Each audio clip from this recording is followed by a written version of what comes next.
ஒரு வாக்கு தத்தத்தை கட்ட கொடுக்கல, எல்லா வாக்கு தத்தம் நிறைவேற்றுவேன் என்ற வாக்கு தத்தத்தை நீங்க ஆண்டவர் கொடுக்கிறார். இன்னைக்கு இல்ல, நேத்து இல்ல, கடந்த வந்த நாட்கள்ல எதெல்லாம் பேலன்ஸ்டா இருக்கோ, எதெல்லாம் இன்னும் நிறைவேறாமல் இருக்கிறதோ, நீ எதை எதிர்பார்த்தாயோ அதை இந்த ஆண்டு வாழ்க்கையில எந்தெந்த காரியத்தில் நீ குறப்பட்ட பாத்திரமா இருந்தியோ அதெல்லாம் ஆண்டவர் பார்க்கவே இல்லை. நீ எவ்வளவு புலமுனையோ அழுதியோ இல்லை விசுவாசமா அனுப்பல, ஆனால் நீ எதிர்பார்த்திருப்பல எங்க அப்பா அதை செய்வாரு, நான் ஜெபிச்ச ஆண்டவர் செய்வாரு அப்படி விசுவாசத்தோடு பல ஆண்டுகள் கடந்து, பல மாதங்கள் கடந்து வந்திருக்க ஆண்டவர் சொல்றாரு, எதிர்பார்த்தியே இல்லையே, நீ எதிர்பார்த்த நான் கொடுப்பேன், கவலைப்படாத, கிளம்பி போயிட்டு. நம்ம வாழ்க்கை இப்படி மாறிடாதா, இது கிடைச்சிடாதா அப்படின்ற நிறைய ஏக்கங்கள் நம்மளுடைய வாழ்க்கையில் இருக்கும்.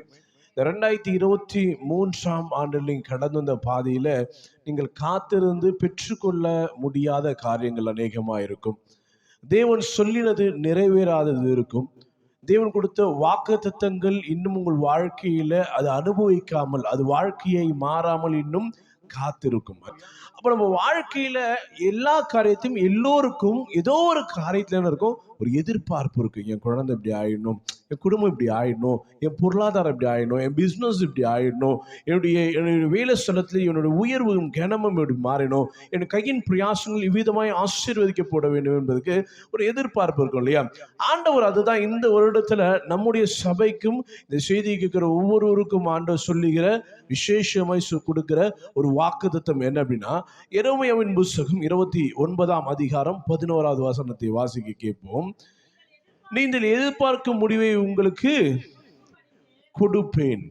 நீங்கள் எதிர்பார்த்திருக்கும் முடிவை உங்களுக்கு கொடுப்பேன். நீங்க எந்தெந்த காரியத்தை உங்கள் இருதயத்தில் எதிர்பார்த்து கொண்டிருந்தாலும், நீ இது கிடைக்கவே கிடைக்காதுப்பா, காத்து காத்து என்ன பண்ணுச்சு, கண்கள்லாம் பூத்து போச்சு அப்படின்னா கூட ஆண்டவர் சொல்றாரு, நீ எதிர்பார்த்தது கிடைக்கும். பாருங்க, ஆபிரகாம் எதிர்பார்த்தது ஒன்னே ஒண்ணு, என்னது? அவன் ஏங்கி நின்றது ஒன்னே ஒண்ணு, ஆண்டவரே எனக்கு குழந்தை இல்லை, இந்த குழந்தை என் குழந்தைய ஆகுமா அப்படின்னு கேட்கும்போது, இவன் இல்லை, இவனுடைய ஏகசுதன் அல்ல, இவனோட வித்து இல்லை அப்படின்னு சொல்லி என்ன பண்ணுவாரு, தள்ளி வச்சிருவார். அல்லேலூயா. அப்போ 99 வயசுல வந்து சொல்லுவாரு, என்ன சொல்லுவாரு, ஆண்டவரே உனக்கு என்ன பண்ண போறேன், குழந்தைய கொடுக்க போறேன். 17ஆம் அதிகாரத்துல ஆண்டவர் சொல்லுவாரு, உனக்கு குழந்தைய கொடுக்க போறேன்னு சொல்லுவாரு.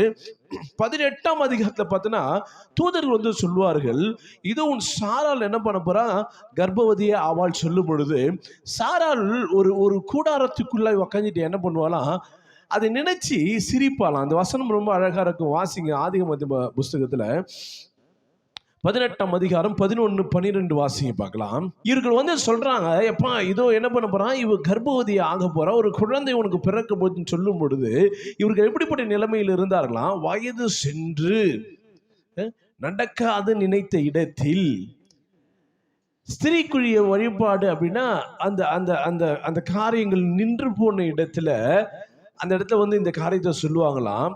12 வாசிமா.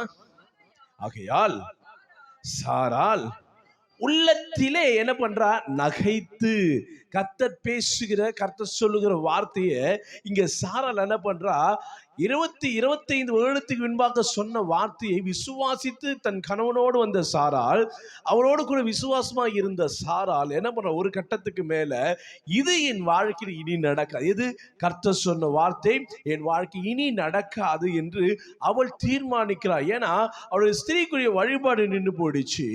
அதே போல பார்த்தீங்கன்னா தன்னுடைய கணவன் முதிர் வயது அடைஞ்சன, இனி கர்ப்பம் தரிக்க வாய்ப்பில்லை என்பதை தனக்குத்தானே தீர்மானித்துக் கொண்டாள்.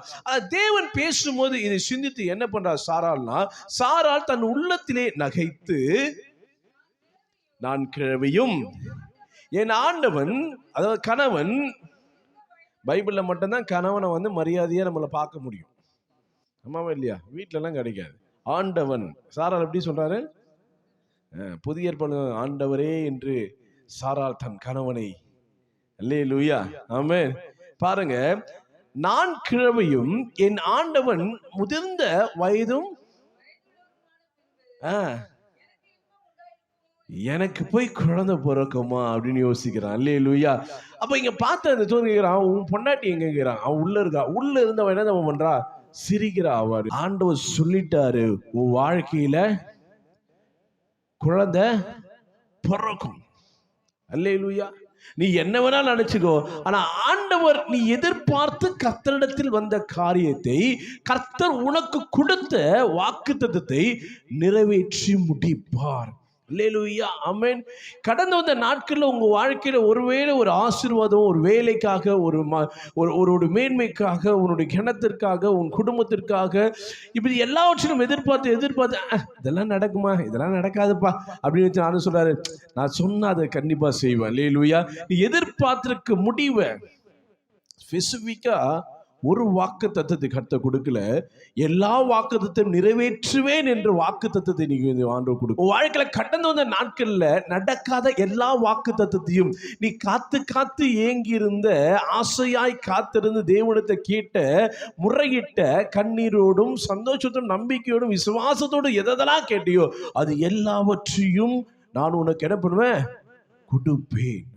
வாழ்க்கையில எந்தெந்த காரியத்தில் நீ குறப்பட்ட பாத்திரமா இருந்தியோ அதெல்லாம் ஆண்டவர் பார்க்கவே இல்லை. நீ எவ்வளவு புலம்பனியோ அழுதியோ இல்லை விசுவாசமோ அதை அனுப்பல. ஆனால் நீ எதிர்பார்த்திருப்பில்ல, எங்க அப்பா அதை செய்வாரு, நான் ஜெபிச்ச ஆண்டவர் செய்வாரு அப்படி விசுவாசத்தோடு பல ஆண்டுகள் கடந்து, பல மாதங்கள் கடந்து வந்திருக்க. ஆண்டவர் சொல்றாரு, எதிர்பார்த்தியா இல்லையா, எதிர்பார்த்தியா இல்லையா, எதிர்பார்த்தீங்களா இல்லையாம்மா? எதிர்பார்ப்பு நிறைய இருந்திருக்கும் இல்லையா? சொல்றாரு, நீ எதை எதிர்பார்த்தாயோ அதை இந்த ஆண்டு உன்னை சரி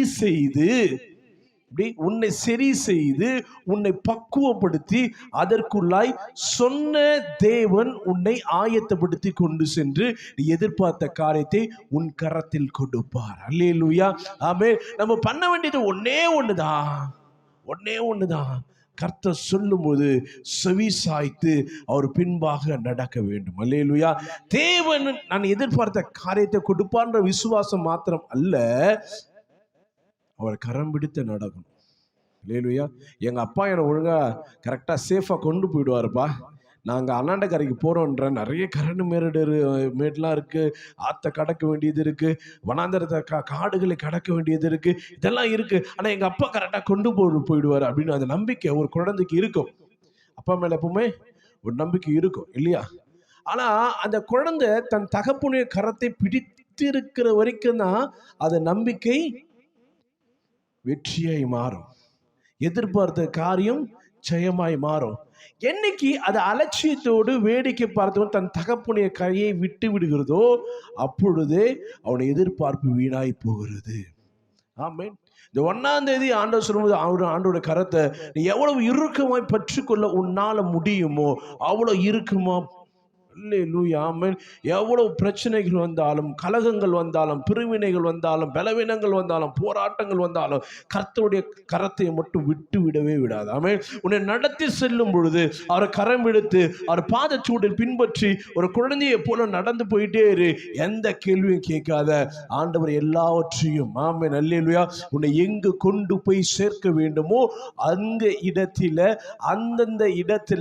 அந்தந்த ஒரு பஸ்ஸுக்கு போற அந்தந்த பஸ் ஸ்டாப்ல அந்தந்த இடத்துல என்னென்ன உனக்கு தேவையோ அது எல்லாம் ஆட்டோமேட்டிக்கா நீ எதிர்பார்த்து நான் கொடுப்பேன். கவலைப்படாத, கிளம்பி போயிட்டே இரு.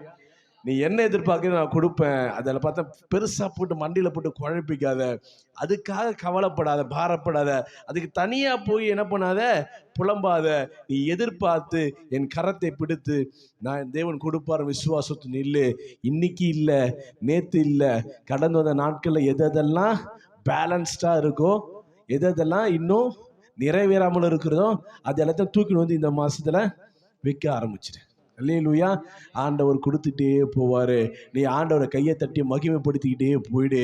அவ்வளவுதான் உன் லைஃப். 2024 நீ தேவனை மகிமைப்படுத்தி தேவனுக்கு சாட்சியாய் அடையாளமாய் நிற்பாய்.